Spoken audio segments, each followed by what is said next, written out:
नमस्कार. Hero Splendor जिंकण्यासाठी राहिले आता फक्त शेवटचे काही दिवस. मनोहर पेट्रोल पंप बिलोलीच्या वतीने आयोजित लकी ड्रॉ व बंपर बक्षिसाचा शेवटचा लकी ड्रॉ 1 सप्टेंबर 2024 रोजी काढण्यात येणार आहे. त्यामुळे या स्पर्धेत पेट्रोल व डिझेलच्या खरेदीवर ठेवण्यात आलेल्या लकी ड्रॉ स्पर्धेत आपला सुद्धा नंबर लागू शकतो. त्यामुळे आपले नशीब आजमावण्यासाठी आजच पेट्रोल डिझेलची खरेदी करून कूपन मिळवा व ह्या बंपर बक्षीस धमाका ऑफर मध्ये सहभागी व्हा, असे आवाहन सदरील पेट्रोल पंपाचे मालक भागवत लोकमनवार यांनी केले आहे. स्थळ Manohar petrol pump, Bodhan road, Biloli. धन्यवाद.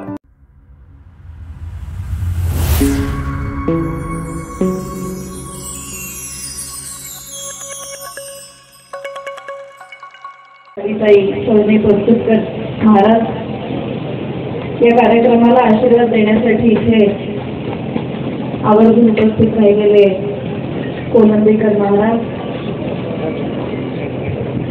उपस्थित राहिलेले गुरुवर्य कंठाळीकर महाराज, या कार्यक्रमाला अध्यक्ष म्हणून उपस्थित असलेले माजी खासदार माननीय सदगावकर साहेब, उपस्थित ओमप्रकाशजी कोकर्णा, मालतरावजी कवळे, आदरणीय बाळासाहेब काका, कार्यक्रमाला आवर्जून उपस्थित झालेल्या माननीय प्रतिभाताई चिखलीकर, उपस्थित गणपतरावजी पाटील, रवी पाटील, परशुरामजी पाटील, एकनाथराव पाटील, राजूजी गरबिगडे, बाबूरावजी अडचणे, दत्ताहरी पाटील, आनंदरावजी बिराजदार, बंडू गायबा, नंदू पाटील, वैजनाथ जाधव, जगन्नाथजी चक्रावार, धनराज शिरोळे, एन.डी. पवार, बालाजी पवार, सचिन पाटील, भास्कर पाटील भिवंडे, उपस्थित सर्व पत्रकार बांधव, ज्यांनी इथे अतिशय सुश्राव्य कीर्तन केलं ते सर्व कीर्तनकार मंडळी, आमचे मार्गदर्शक शिवाजी महाराज देशमुख आणि कीर्तनाला उपस्थित असलेले सर्व भाविक भक्तगण, बंधू आणि भगिनी, अतिशय सुंदर असं कीर्तन आपल्या माध्यमातून आम्हाला ऐकायला मिळालं. त्याबद्दल हरिभक्ती परायण रुपाली ताईंचं मनापासून आपल्या सर्वांच्या वतीने मी धन्यवाद देते. गगनवीरचा हा महादेव अतिशय नांदेड जिल्ह्यातच नव्हे तर जिल्ह्याबाहेर सुद्धा प्रसिद्ध आहे. अनेक दशकांची भक्ती परंपरा या स्थानी जोडलेली आहे. बाळासाहेब काका खूप जुनी त्यांच्या लहानपणीची आठवण नेहमी इथे सांगतात. आदरणीय दादांच्या आजोळी म्हणजे गोळेगावची आंबील जोपर्यंत गंगनवीरला येत नाही तोपर्यंत इथे प्रसादाला सुरुवात होत नाही, असा मान गंगनवीरच्या महादेवानी गोळेगावला दिलेला. ही लहानपणाची दादांची आठवण या देवस्थानाशी जुळलेली आहे. पुढे त्यांच्या राजकीय कारकिर्दीत या संस्थानाच्या प्रमुखपदी मंदिराच्या या परिसराच्या विकासासाठी फार मोठं योगदान सुद्धा आदरणीय दादांनी दिलेलं आहे. त्याला अनुसरून ताई आपल्याला आवर्जून सांगू इच्छिते की नांदेडच्या काळेश्वर संस्थानाचे सुद्धा आदरणीय सदगावकर साहेब अध्यक्ष आहे आणि मी संगमशाही कार्यक्रमामध्ये हा उल्लेख केला की नांदेड जिल्ह्यामध्ये हिंदू धर्माची असतील, मुस्लिम धर्माची असतील, बौद्ध धर्माची असतील, प्रत्येक धर्माच्या देवस्थानाच्या विकासामध्ये आदरणीय दादांनी खूप मौल्यवान वाटा दिलेला.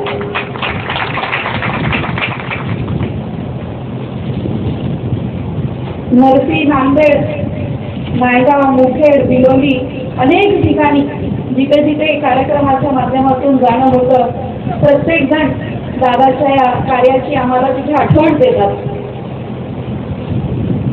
आणि श्रावण महिन्याच्या या पवित्र पर्वाला अनुसरून एक मोठं अन्नदानाचं कार्य इथे आपल्या हातून घडावं या माध्यमातून आजचा हा कार्यक्रम आम्ही आयोजित केला. कार्यक्रमाला आपण म्हणालात तसा कीर्तनाला जरी विलंब झाला असला तरी आलेला प्रत्येक वृत्त हा प्रसादाशिवाय गेला नाही पाहिजे म्हणून आम्ही अभिषेक करून 10 वाजल्यापासूनच प्रसादाचा कार्यक्रम सुरू केला. आणि जवळजवळ आतापर्यंत मला वाटतं 15,000 भक्तगण या ठिकाणी प्रसादाचा आस्वाद घेऊन गेलेले आहेत. आपलं कीर्तन खूप आनंदाने सगळ्यांनी ऐकलं. अतिशय हसत खेळत आपण इथे कीर्तन केलं. खरी वारकरी परंपरा ही हसत खेळत गात आणि नाचत विठ्ठलाचं नाम स्मरण करण्याची परंपरा आहे हे आपण इथे आम्हाला दाखवते. पंढरीच्या वारीला जाताना अशाच पद्धतीने आपण नाचत गात तिथे जातो. कंठाळीकर महाराजांना कल्पना आहे आमच्या माहेरी अतिशय जवळून ते संबंधित आहे आणि आपण म्हणाला तसं तिकडेही आमच्या माहेरी वारकरी परंपरा आहे. माझ्या सासरी अध्यात्माची परंपरा आमचे मोठे काका मधुकररावजी खंडगावकर साहेब असतील, दादा असतील यांच्या माध्यमातून आहे. आणि अशा पद्धतीच्या कार्यक्रमांमधून आपल्याला निश्चितपणे तुकाराम महाराजांच्या चरणाची आठवण होते. एकट्याने सुद्धा आपल्याला देवाची आराधना करता येते. एकट्याने देव मिळायला वेळ लागतो, परंतु जेव्हा सामूहिकरित्या आपण आराधना करतो वैष्णवांच्या मेळे येई हाकेची, ते वैष्णवांचा मेळा जिथे भरतो तिथे एका हाकेला विठ्ठल येतो, एका हाकेला महादेव येतात. ही आख्यायिका आहे. मुद्दाम या ठिकाणी गंगनबीडचे विश्वस्त गंगाधरराव पाटील मोरे यांचे सुद्धा आभार मानले पाहिजेत. खूप चांगल्या पद्धतीचं नियोजन त्यांनी इथे केलं. या संस्थानाचे अध्यक्ष सचिव सर्व विश्वस्त मंडळाचे मी मनापासून आभार व्यक्त करते. या परिसराच्या विकासामध्ये आदरणीय दादांनी फार मोठं योगदान नेहमीच दिलेलं आहे. आणि जसं काही आपण इथे म्हणालात की दादांनी आमच्या समोर जे समाजकारणाची जी पद्धत राजकारणाच्या माध्यमातून शेतकऱ्यांच्या नागरिकांच्या विकासासाठी काम करण्याची पद्धत आमच्या समोर मांडून ठेवलेली आहे, त्यांच्या पावलावर पाऊल ठेवून पुढे आम्हालाही त्याच पद्धतीचं कार्य करायचं आहे.